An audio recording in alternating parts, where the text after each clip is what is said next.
지금부터 내가 해주는 얘기 들어주겠니? 할렐루야. 6월 19일 금요일 새벽입니다. 우리 하나님을 예배하겠습니다. 사랑의 성가 천사의 말을 하는 사람도 1절만 찬양하겠습니다. 천사의 말을 하는 사람도 사랑 없으면 소용이 없고 심오한 진리 깨달은 자도 울리는 징과 같네. 하나님 말씀 전한다 해도 그 무슨 소용 있나. 사랑 없으면 소용이 없고 아무것도 아닙니다. 아멘. 오늘 하나님께서 주시는 은혜의 말씀은 고린도전서 12장 12절부터 31절까지 말씀이 되겠습니다. 신약성경 고린도전서 12장 12절부터 31절 말씀, 제가 26절부터 마지막 절까지 봉독해 드리겠습니다.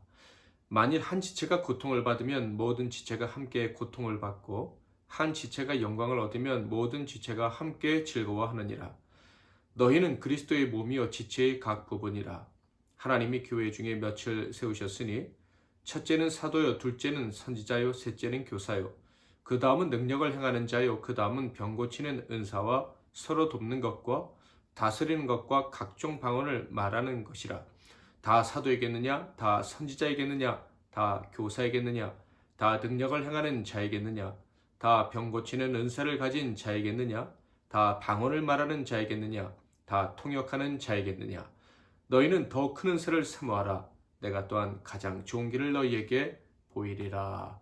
아멘.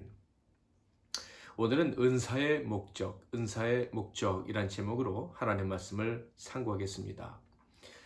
사도 바울은 고린도전서 12장 1절에서 11절에서 은사를 올바로 사용한다면 모두를 유익하게 할 것이다 라는 말씀을 했습니다. 거꾸로 말하면 만약 은사의 결과가 은사를 받은 그 사람만 유익하게 하거나 혹은 한 사람만을 높이는 결과를 초래한다면 몇몇 사람만을 위한 열매를 맺는다면 그것은 은사를 올바로 사용하지 못한 것을 의미한다라고 이야기를 한 것과 같습니다. 그런데 가만 생각해 보면 조금 특별하다는 생각도 듭니다. 사도 바울의 이야기가 말이죠. 왜냐하면 저를 포함해서 일반적인 신자들이 은사에 대해서 들었을 때는 너나 없이 어떤 신비한 능력을 떠올려 왔었기 때문입니다. 대부분이 아마 그랬을 거고 저도 어렸을 때 그랬어요. 물론 은사는 모든 신자에게 다 주시는 것이다 라는 것은 알고 있습니다. 그럼에도 불구하고 그 은사가 신비한 것, 어떤 신령한 것이라는 측면에서 접근할 때는 특별한 능력이라고 생각을 하곤 했죠. 어떤 사람에게 주시는 카리스마 같은 거라고 생각을 했었습니다. 또 신통한 신자라고 할까요? 그런 사람들을 생각을 했죠. 그런데 바울의 교훈을 들어보면 그 은사를 어떤 신비한 능력이 어떤 사람을 특별하게 만들어준다라는 차원에서 이야기하지는 않는다 하는 것을 알게 됩니다. 특별한 은사가 나타날 수는 있어요. 그런데 그 은사 때문에 특별한 사람, 특별한 신자가 나타나는 것은 아니다. 이런 말씀이에요. 사도 바울은 12장을 통틀어서 신비한 하나님의 은사가 나타난다면 그것은 모두에게 유익이 된다라는 것을 역설하고 있습니다. 그래서 13장은 사랑장이라고 하죠. 엄밀하게 말하면 사랑의 은사에 대한 장이에요. 자, 그런데 이 사랑의 은사에 대해서 말하기 전에 12장 마지막 절은 이렇게 기록되어져 있습니다. 너희는 더욱 큰 은사를 사모하라. 내가 또한 가장 좋은 길을 너희에게 보이리라. 이 말씀 이후에 사랑장 13장 1절 내가 사람의 마음과 천사의 말을 할지라도 사랑이 없으면 소리나는 구리와 울리는 꽹과리가 되고, 사랑의 은사에 대해서 얘기를 한다는 것이죠. 자, 그러니까 은사는 모두 다 어떤 사람, 특별히 나 자신을 위한 것이 아니라 타인을 위하고 공동체를 위해야만 된다라는 거예요. 사도 바울의 의도는 분명합니다. 은사를 받기 원합니까? 그렇다면 잘 사용해야 된다는 생각을 먼저 해야 돼요. 그런데 잘 사용한다는 것은 바로 하나님이 주신 특별한 은사를 교회를 위해서, 교우를 위해서 사용해야 한다. 이런 말씀입니다. 그러니까 교회와 그 공동체의 지체들을 진심으로 위하는 사랑과 헌신이 없는 자에게는 아무리 대단한 은사가 주어진다고 해도 의미가 없다라는 말씀이죠. 자, 그렇다면 은사는 왜 공동체를 위한 것이어야 합니까? 그 은사의 출처 때문에 그래요. 은사가 어디서 나왔습니까? 고린도전서 12장 4절에 은사는 여러 가지나 성령은 같고 은사는 다 한 분 성령님에게서 나온다라는 얘기입니다. 자, 이게 무슨 뜻인지 예를 들어 설명해 볼까요? 우리나라와 또 러시아에서 각각 자동차가 생산이 된다고 해봅시다. 가전제품도 물론 마찬가지고요. 어느 나라에서 생산된 제품이냐, 이건 너무나도 중요합니다. 수출용으로 제작한 것이 아니라면 그 나라에서 만든 제품 반드시 그 나라 사람들의 라이프 스타일에 맞추게 돼 있어요. 그 나라 사람들이 좋아하는 물건을 만들어야 많이 팔리지 않겠습니까? 마찬가지로 성령님은요, 하나님의 나라를 위해서 일하시는 분이고 하나님의 나라 백성들을 위해서 좋은 일을 행하시는 분입니다. 그러니까 이 하나님의 나라 사람들을 위해서 각 사람에게 맞는 특별한 상품을 만들어 주신다면 그것이 그 나라 사람들이 다 좋아하고 그 나라 사람들에게 유익이 되는 물건을 만들어 주실 것이다 하는 거예요. 심지어 장애인을 특별한 장애우를 위한 용품을 만들다 하더라도 장애우뿐만 아니라 그 장애의 가족들에게 유익이 되는 것 아니겠습니까? 절대로 세상 나라 그리고 어떤 한 사람만을 위해서 성령님이 좋은 것을 제공해 주신다. 그렇게 생각할 수 없는 이유가 바로 이것입니다. 성령님은 오직 한 나라, 하나님의 나라를 위해서 일하시는 거예요. 한 몸된 예수 그리스도를 머리로 삼고 한 몸된 하나님의 교회를 위해서 좋은 것들을 선물로 주시는 분이시다 하는 것입니다. 그러므로 하나님이 성령을 통해서 주시는 은사는 모든 백성에게 유익하기를 원하십니다. 사도 바울은 은사를 받은 모든 사람은 한 몸이다 이렇게 얘기하고 있어요. 예수님과도 한 몸이라고 합니다. 12절 13절 몸은 하나인데 많은 지체가 있고 몸의 지체가 많으나 한 몸인과 같이 그리스도도 그러하니라. 우리가 유대인이나 헬라인이나 종이나 자유인이나 다 한 성령으로 세례를 받아 한 몸이 되었고 또 다 한 성령을 마시게 하셨느니라. 한 성령으로 세례를 받고 한 성령으로 한 몸 되었다. 그럼 한 성령으로 받은 은사도 한 몸을 위해서 역사해야만 한다 하는 거예요. 모든 지체들에게 유익이 돼야만 그게 진짜 하나님께로부터 성령께로부터 온 은사다 이런 얘기입니다. 자신에게 주신 은사로 남을 차별하는 일, 남을 없이는 여기는 일, 우월하게 되는 일 절대로 있어서는 안 되는 거예요. 어떤 사람은 받은 은사가 권력이고 부요, 특별한 지식이요 이럴 수도 있고요. 그런데 어떤 사람은 이방 사람이고 종일 수도 있어요. 그러나 그들 모두는 각각의 은사를 서로를 위해서 복되게 사용해야만 하는 거예요. 20절부터 볼까요? 이제 지체는 많으나 몸은 하나라. 눈이 손도로 내가 너를 쓸 데가 없다 하거나 또한 머리가 발들어 내가 너를 쓸 데가 없다 하지 못하리라.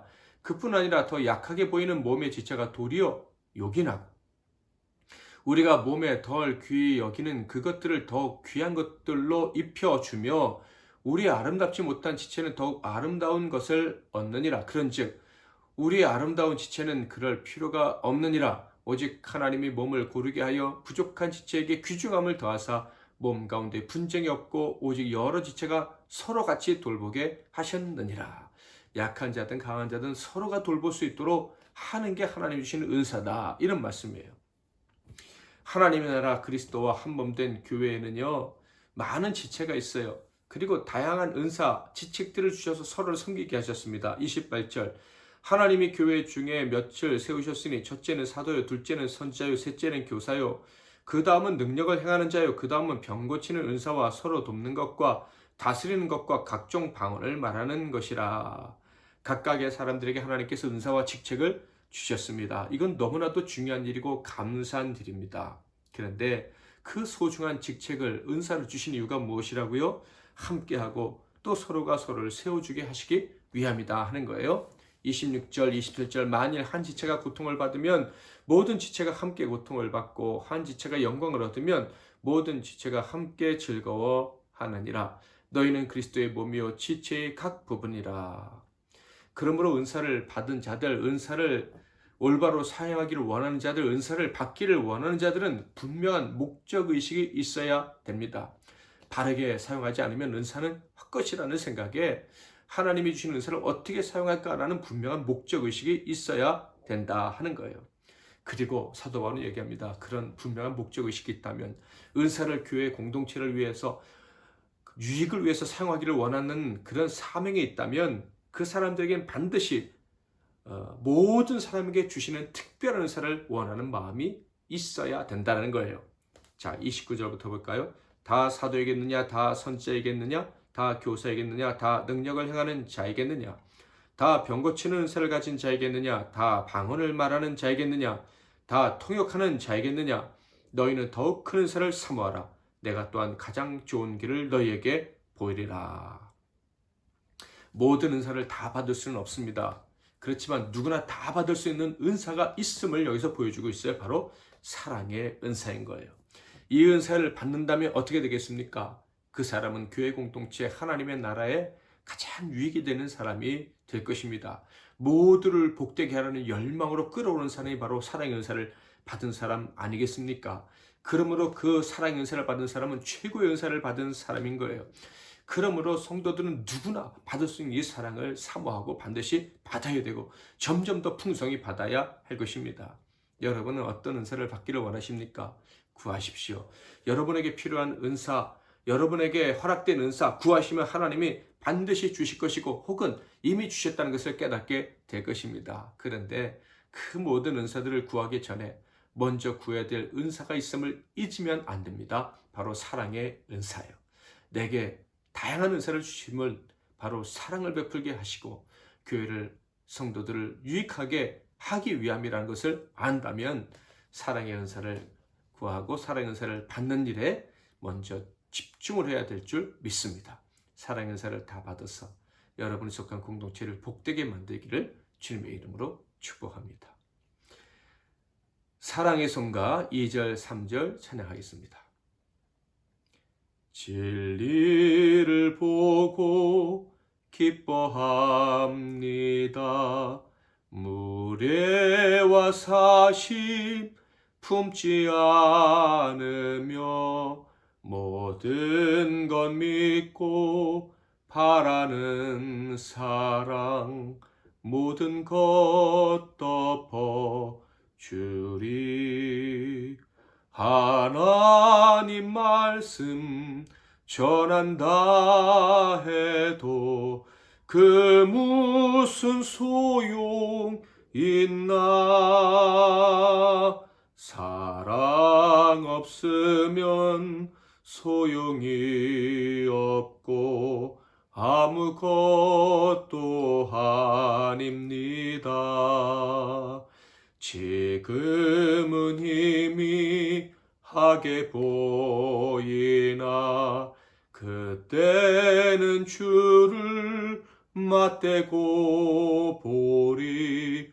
하나님 나를 알고 계시듯 우리도 주를 알리. 하나님 말씀 전한다 해도 그 무슨 소용 있나. 사랑 없으면 소용이 없고 아무것도 아닙니다. 아멘. 기도 제목을 드리도록 하겠습니다. 우리 각 사람에게 필요한 은사를 주시는 주님께 기도할 때 하나님 제게 주신 은사로 모든 사람을, 특히 함께 자녀된 교우들을 유익하게 만들 수 있도록 도와 주옵소서. 그리고 그 무엇보다도 사랑의 은사를 먼저 충만히 부어 주옵소서라고 기도하겠습니다. 둘째로 교우들을 위해서 우리 모든 교우들에게 각각에 필요한 주시기로 작정한 신령한 은사들을 부어주시고 온전히 사용해 주옵소서라고 기도하겠습니다. 세 번째로 나라와 민족을 위해서 기도하겠고요. 남북관계, 그리고 동북아시아, 그리고 저 세계 평화를 위해서 하나님 은혜 베풀어 달라고 기도해 주시면 감사하겠습니다. 마지막으로는 오늘 하루의 삶과 우리가 감당해야 될 사명들, 사랑하는 사람들을 위해서 기도하겠습니다. 살아계신 하나님 아버지, 우리가 하나님께로부터 은사를 받을 수 있는 특권을 가진 자임을 깨닫게 해주시니 감사합니다. 그런데 그 모든 은사들 중에서 사랑의 은사를 먼저 받아야 되고, 그리고 어떤 은사를 받든지 그 은사로 사랑으로 공동체를 세워야 된다는 것을 깨우쳐 주시니 감사합니다. 내 열등감을 해소하거나 내 자랑을 위해서 은사를 구하는 어리석은 일이 없게 하옵시고, 어떻게 하면 저 겸손히 섬길 수 있을까 하는 마음으로 은사를 구하고 은사를 받고 교회에 덕을 끼치는 우리 모두가 되게 하옵소서. 계속해서 기도할 때 기도의 문을 활짝 열어주시고 응답해 주시고 하늘의 평안을 부어 주옵소서. 예수 그리스도의 이름으로 기도하옵나이다. 아멘.